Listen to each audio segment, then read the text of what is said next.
Une drôle de dame a fait une entrée très remarquée ce dimanche. Sur le quai de la gare, une meute de photographes l'attendait avec impatience. C'est magnifique, c'est vraiment magnifique. Il faudrait qu'il y en ait beaucoup plus comme ça. Mais il est temps de monter à bord. La vieille dame s'impatiente.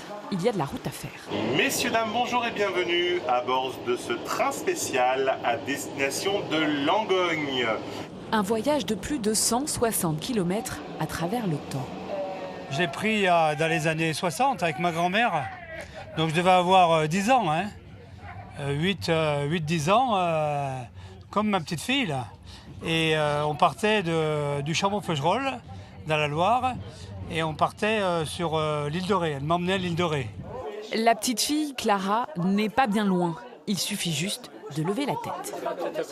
Papy il dormait là-haut avant, du coup j'avais envie de faire comme lui.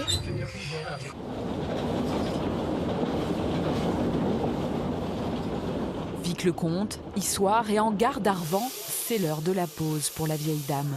À plus de 100 ans, elle doit être bichonnée. Là, je suis en train de graisser la machine.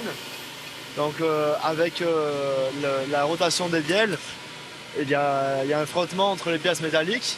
Donc, on met de l'huile pour limiter l'échauffement des pièces.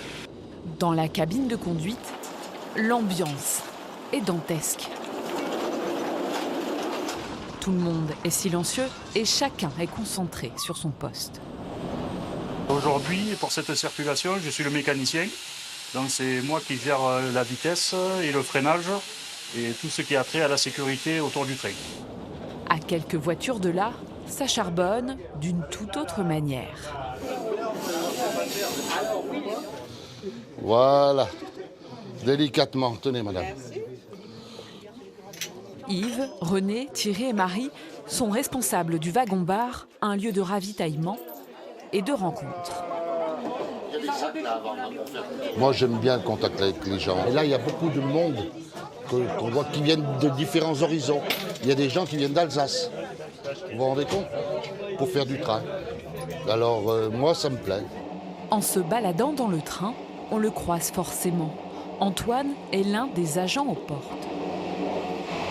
Pendant le trajet, pour empêcher l'ouverture des portes, on doit les gardienner, puisqu'on ne peut pas les verrouiller de l'intérieur. C'est strictement interdit en cas d'incident divers. Il faut pouvoir sortir du train.